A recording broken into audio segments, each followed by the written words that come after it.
Right now, while you're watching this video, your brain is deleting information. Not later, not tonight.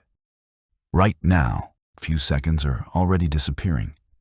The exact position of your hands, the background sounds around you. This isn't a mistake. Your brain is supposed to do this. Forgetting isn't a flaw, it's a feature.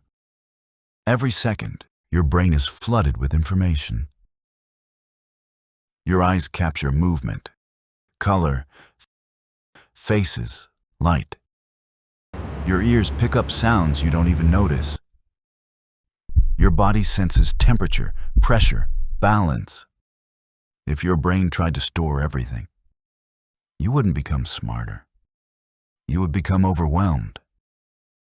Imagine remembering every face you passed today, every sound in the background, every object in every room.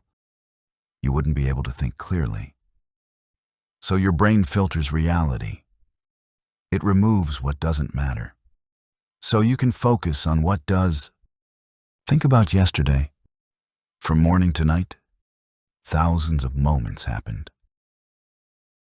You opened doors. You passed people. You heard conversations. But how much of it can you remember right now? Not much. Because most of your life never becomes a memory. It passes through your mind like water through a filter. Only a few moments remain. For a long time, people believed forgetting was a failure. But science tells a different story. Forgetting is something your brain actively does. When a memory isn't used, when it's not important, your brain weakens it. Connections between neurons fade. Not randomly, on purpose. Your brain is constantly cleaning itself. Your brain isn't trying to remember everything. It's trying to be efficient, because survival has never depended on storing every detail. It depends on recognizing what matters, what is dangerous, what is useful, what needs your attention right now. If every single detail had the same importance, your brain would be overwhelmed. There would be no priorities, no focus, no clarity, just noise, endless, distracting noise. So your brain makes a decision. It removes what doesn't matter. It lets go of the unnecessary.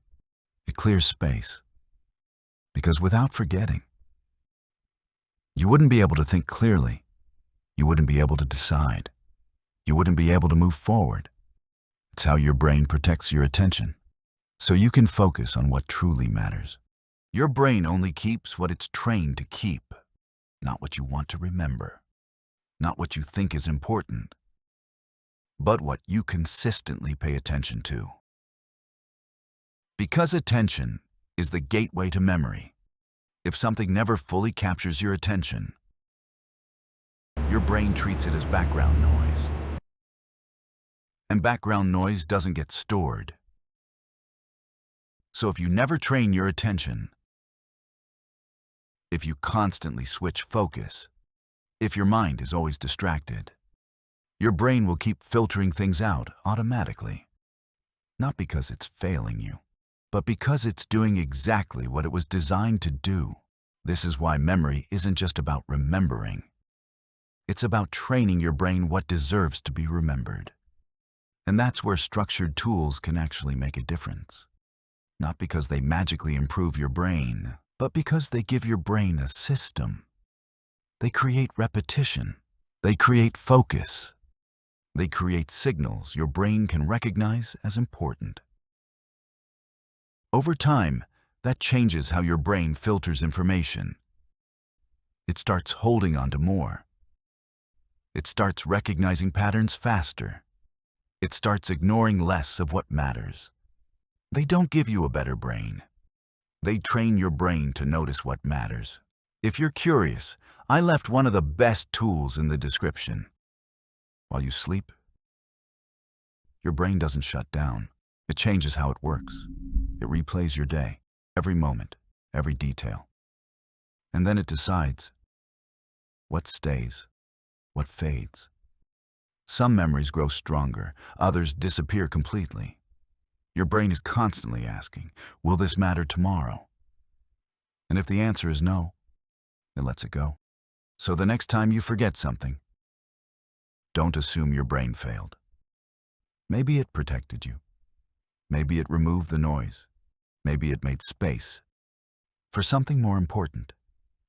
Because forgetting isn't a flaw, it's a function. And without it, you wouldn't be able to think clearly at all. So now I'm curious, if you could erase one memory forever, what would you choose? If you could,